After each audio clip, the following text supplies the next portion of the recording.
بلا رہے ہو بھائی؟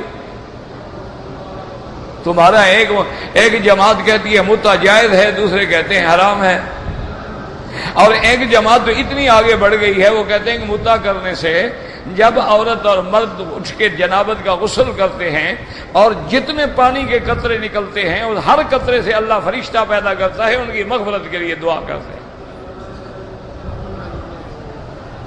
پھر کون متع نہیں کرے گا جب اتنا بڑا ثواب ملتا ہو؟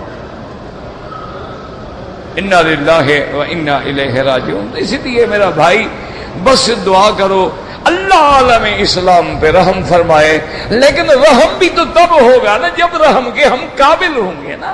دیکھو نا ابھی یہ زمین ہے، اگر یہ زمین ہی ریتلی ہے، لاکھ پانی برساؤ کیا اگے گا؟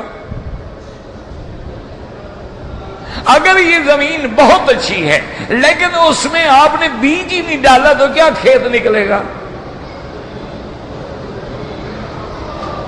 اسی طرح بھی آئے نہیں سمجھ لو کہ اللہ کی رحمت جو آئے تو کس پہ آئے؟ ہم رحمت کے مستحق ہیں، یہ اس کی مرضی ہے، ہمیں بچا لے، اپنی شان کریمی سے بچا لے۔ یہ تو نہیں کہ ہمارا کوئی استحقاق ہے، ہم تو اس کے کعبے میں کھڑے ہو کر بھی نافرمان ہیں۔ ہم تو محمد عربی محمد مصطفیٰ، یعنی آپ یہ دیکھ لیں کہ ایک اتنا سا بچہ ہو نا، اس کو بھی پتا ہے کہ حضور کی آواز سے اونچی آواز نہ کرو۔ اگر حضرت ابو ہریرہ نبی کی حدیث جو ہے ذرا اونچی آواز سے پڑھاتے تھے تو بی بی عائشہ نے منع کر دیا کہ کہو ابو ہریرہ کو خبردار زور سے حدیث نہ پڑھایا کرو۔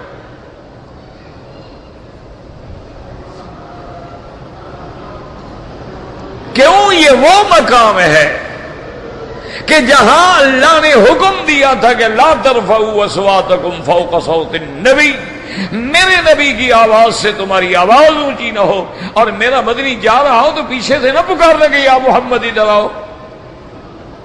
وَلَا تَجْهَرُوا لَهُ بِالْقَوْلِ كَجَهْرِ بَعْضِكُمْ لِبَعْضٍ أَن تَهْبَطَ أَعْمَالُكُمْ۔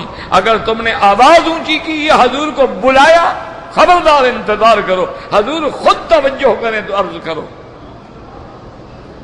اللہ کہتا ہے زندگی میں حضور کو نہ بلاؤ، ہم اپنے ملک میں ابھی بلا لیتے ہیں، ماشاءاللہ 5 دیگیں پکا کے حضور آ گئے، کھڑے ہو جاؤ۔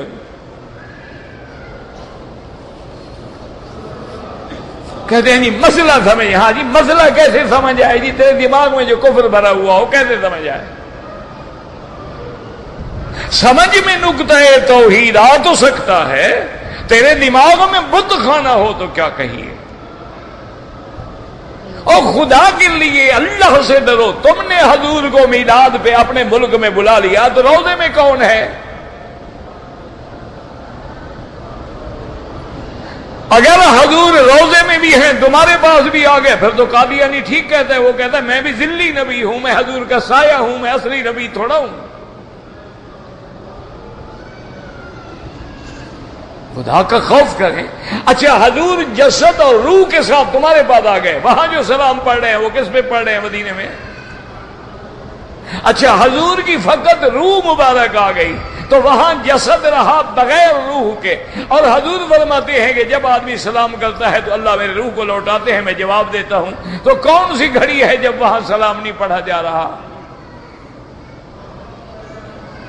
اور اگر صرف روح آیا ہے تو روح تو لطیف چیز ہے، تمہیں کیسے پتہ چل گیا کہ یہ روح حضور کا روح ہے؟ ایسی باتیں ہیں، یعنی ایک اندھا بھی سمجھ سکتا ہے۔ پھر کہ او جی محبت میں بس محبت کا تقاضا ہے، تو یہ محبت ابو بکر میں بھی نہیں تھی، عمر عثمان علی میں، فاطمہ حسین حسن میں بھی نہیں تھی، تمہارے اندر پیدا ہوئی ہے۔ عجیب کون سا مسئلہ ہے جی؟ سمجھ نہیں آتا۔ کیوں نہیں سمجھ آتا جناب؟ جب میت کا جنازہ رکھا ہے اس کے لیے دعا مانگ رہے ہیں، اللہم اغفر لحینا و میتنا و شاہدنا و غائبنا و صغیرنا و کبیرنا و ذکرنا و انسانا، اب اس کے لیے مانگ رہے ہیں۔ جب وہ 2 میٹر زمین کے نیچے چلے جاتے ہیں اب اس سے مانگ رہے ہیں مہربانی کرو جی مجھے بچہ عطا فرما دو۔ یہ مسئلہ ہے، تمہیں سمجھ نہیں آتا۔ کیوں نہیں سمجھ آتا جناب؟ تمہیں یورو کا پتہ ہے، ڈالر کے ریٹ کا پتہ ہے، پاؤنڈ کا پتہ ہے، سٹرلنگ کا پتہ ہے، تمہیں روزانہ اکانومی کے اوپر جانے نیچے، یہ مسئلے تمہیں بالکل سمجھ آتے ہیں، لیکن اللہ نے سنت سے محروم کر دیا ہے، بدعت میں بھٹک رہے ہیں۔ یہ نہیں ہے کہ سمجھ ہی نہیں آتی، بالکل سمجھ آتے، جو کر رہے ہیں ان کو بھی سمجھ آتے ہیں، ان کو بھی پتا ہے کہ یہ بدعت ہے، ان کو بھی پتا ہے کہ سیدنا بلال نے ساری زندگی میرے مدنی کے سامنے کھڑے ہو کے اذان دی ہے، کبھی صلاۃ و سلام نہیں پڑھے، حضور کی وفات کے بعد صحابہ نے اذانیں دی ہیں، کبھی صلاۃ و سلام نہیں پڑھے ہیں، تو یہ مسئلہ ہے، سمجھ نہیں آتا تمہیں؟ یہ کوئی بات ہے؟ بالکل سمجھ آتا ہے، لیکن کیا ہے، ایک ضد ہے، یا پھر وہی بات ہے کہ اللہ نے مہر لگا دی ہے، حق بات اندر جاتی ہی نہیں، کہ ختم اللہ علی قلوبہم وعلی سمعہم وعلی ابصارہم غشاوۃ ولہم عذاب عظیم۔ یہی وجہ تھی نا، ورنہ باہر سے کافر آتے تھے، میرے مدنی پاک کا چہرہ دیکھتے مسلمان ہو جاتا، تو مکے والوں کو پتہ نہیں تھا، بالکل جانتے تھے کہ حضور سچے نبی ہیں، ضد ہے، نہیں ماننا۔